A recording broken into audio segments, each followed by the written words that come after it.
Assalamualaikum warahmatullahi wabarakatuh. Perkenalkan, kami dari kelompok 4. Nama saya Nadia Natasha. Di sini saya bersama rekan saya. Saya Rizka Widya Sigrima.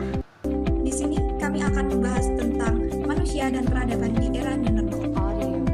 Sebelumnya saya akan menjelaskan kepada Anda apa itu new normal. New normal adalah perubahan pada perilaku dan kebiasaan baru. New normal ditetapkan sejak adanya pandemi virus corona. Alasan ditetapkannya new normal adalah karena kita tidak tahu kapan wabah ini akan berakhir, sementara aktivitas masyarakat harus tetap dijalankan. Pemberlakuan new normal harus tetap mematuhi protokol kesehatan yang dianjurkan oleh pemerintah. Hal ini upaya untuk menghentikan penyebaran virus corona yang semakin luas. Seperti yang kita ketahui bahwa manusia adalah makhluk yang mempunyai akal, jasmani, dan rohani. Melalui akalnya, manusia dituntut untuk berpikir untuk menciptakan sesuatu yang berguna bagi dirinya sendiri dan orang lain.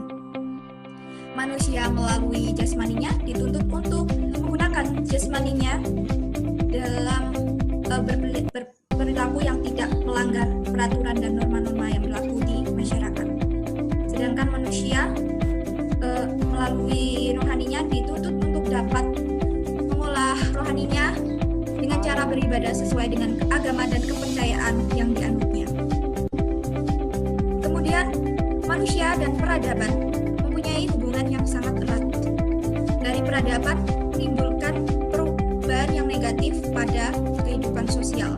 Tidak hanya itu, perubahan negatif itu dipengaruhi oleh modernisasi yang berlaku di masyarakat. Masyarakat yang beradab dapat diartikan sebagai masyarakat yang mempunyai sopan santun dan budi pekerti yang baik. Pada kesempatan kali ini, yang pertama kita akan membahas tentang bagaimana perubahan sosial yang terjadi di masyarakat di era new normal, dilengkapi dengan contoh-contohnya. Dan kedua, kita akan membahas bagaimana perubahan di Indonesia di tengah modernisasi pada masa new normal, dilengkapi dengan contoh-contohnya. Untuk pembahasan yang pertama akan dibahas oleh Saudari Bilqis, dipersilakan. Baik, terima kasih atas waktu yang sudah diberikan. Di sini saya akan menjelaskan bagaimana perubahan sosial yang terjadi di masyarakat di era new normal, dilengkapi dengan contoh-contohnya. Seperti yang sudah dijelaskan oleh rekan saya, Nadia Natasha, bahwa manusia dan peradaban mempunyai hubungan yang sangat erat. Dari peradaban menimbulkan perubahan yang negatif pada kehidupan sosial. Pada saat sekarang ini, pemerintah mulai membuat pola pikir dan peraturan baru. Salah satunya yaitu new normal. Maksud dari new normal ini adalah langkah cepat dalam penanganan virus corona atau COVID-19 dalam bidang sosial, ekonomi, pendidikan, dan budaya. Masyarakat memulai kehidupannya seperti biasa secara perlahan dan menjaga produktivitas dengan tatanan baru, tetapi tetap membudayakan peraturan serta perilaku seperti hidup bersih, menjaga jarak, memakai masker, cuci tangan dengan sabun, dan lain-lain. Istilah new normal ini mulai sering ditemui oleh para masyarakat di sosial media. Beberapa daerah telah membuat aturan terkait dengan akan mulainya penerapan new normal bagi wilayah dengan istilah zona hijau. Wacana dan rencana pemerintah yang hendak menerapkan peraturan kebijakan new normal atau yang disebut dengan tatanan kehidupan yang baru menuai berbagai respon dan sikap dari sebagian masyarakat. Sebagian masyarakat ada yang setuju dan tetap menerapkan peraturan dan protokol kesehatan, serta ada juga masyarakat yang tidak setuju terhadap kebijakan tersebut dengan alasan bahwa apabila kebijakan ini diterapkan, maka kemungkinan besar akan terjadi peningkatan yang besar terhadap kasus virus corona atau COVID-19 di Indonesia. Setiap rencana pasti memiliki suatu hal yang positif dan pasti ada hal yang negatif. Begitu juga kebijakan new normal ini. Terdapat hal yang positif juga yang negatif. Contoh dampak positif terhadap penerapan new normal ini adalah bangkitnya pertumbuhan kembali perekonomian di Indonesia dan mulai distabilkannya kehidupan baik di bidang sosial, budaya, pendidikan, kesehatan, dan lain-lain sebagainya. Dan kemudian Dampak negatif dengan diterapkannya new normal ini adalah melonjaknya peningkatan kasus virus corona atau COVID-19 dan rakyatlah yang menjadi korban. Dengan adanya kehidupan new normal, kita sebagai warga harus mengikuti kebijakan yang dibuat oleh pemerintah terhadap kehidupan new normal tersebut. Contohnya, seperti kita harus beradaptasi dan menyesuaikan diri dengan perubahan kehidupan pola sosial dan lingkungan. Kita juga harus menyesuaikan diri ketika beraktivitas dengan melakukan protokol dan melaksanakan peraturan yang dibuat oleh pemerintah. Pembahasan akan saya lanjutkan yaitu tentang bagaimana peradaban di Indonesia di tengah pandemi, di tengah modernisasi selama pandemi ini. Ada berbagai aspek modernisasi masyarakat Indonesia. Yang pertama, modernisasi di bidang teknologi dan ekonomi. Pada era modernisasi atau pada saat pandemi ini, kita dituntut untuk mampu beradaptasi dengan kemajuan teknologi yang serba digital. Kemajuan teknologi pada saat ini sangat berpengaruh pada bidang pendidikan.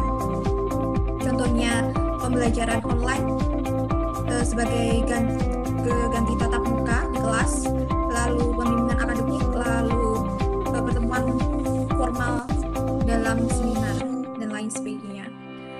Berbagai institusi pendidikan saat ini memanfaatkan teknologi dan menetapkan pembelajaran daring untuk menunjang aktivitas pembelajaran. Tidak hanya itu, pada bidang ekonomi, kemajuan teknologi ini sangat dimanfaatkan oleh para bisnis untuk dengan berjualan online agar penjualan mereka tetap berjalan lancar selama pandemi ini. Kemudian yang kedua, modernisasi di bidang sosial. Modernisasi di bidang sosial adalah perubahan cara berpikir dan perilaku yang lebih rasional, efisien, individual, dan pragmatis untuk mencapai tujuan yang telah direncanakan secara sistematis.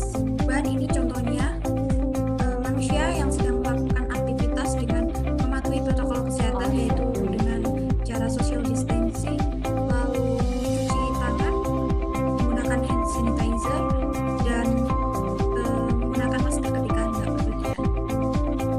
Hal ini upaya untuk memutuskan rantai penyebaran virus corona.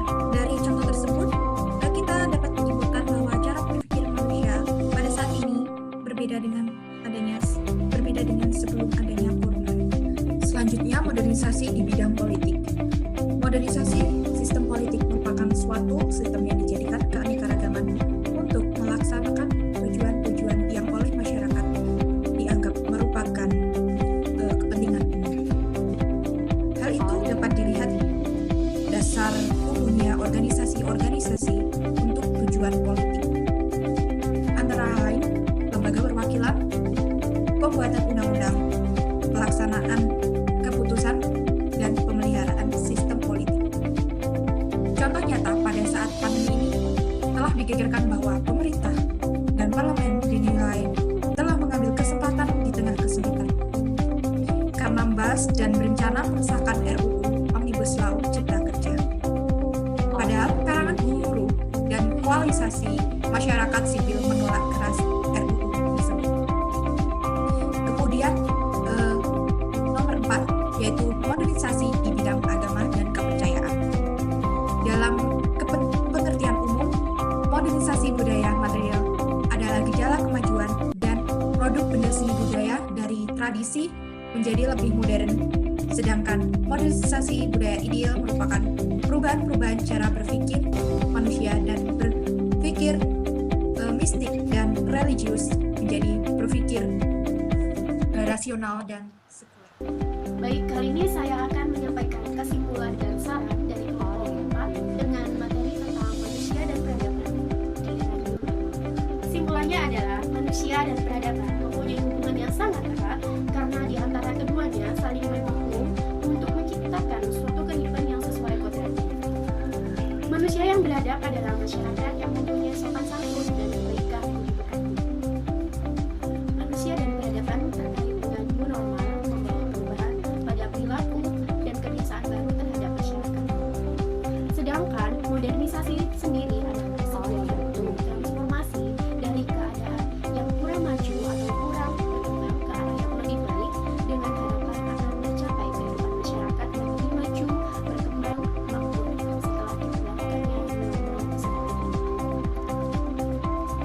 Kemudian untuk selanjutnya, peradaban adalah hal yang sangat penting dalam kehidupan masyarakat. Peradaban dan perubahan sosial harus diterima karena sangat berpengaruh pada kehidupan manusia.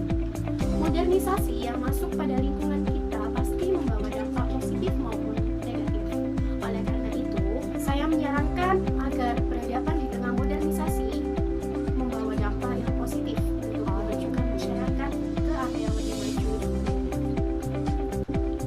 Selain itu, kita sebagai warga negara Indonesia harus berpikir secara rasional dan menunjukkan sikap kewaspadaan dan ketelitian terhadap kehidupan yang akan datang nanti.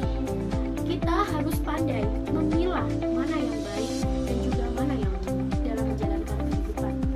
Karena pada intinya, setiap orang itu pasti menginginkan yang terbaik untuk dirinya, keluarganya, kerabatnya, dan seluruh masyarakat Indonesia.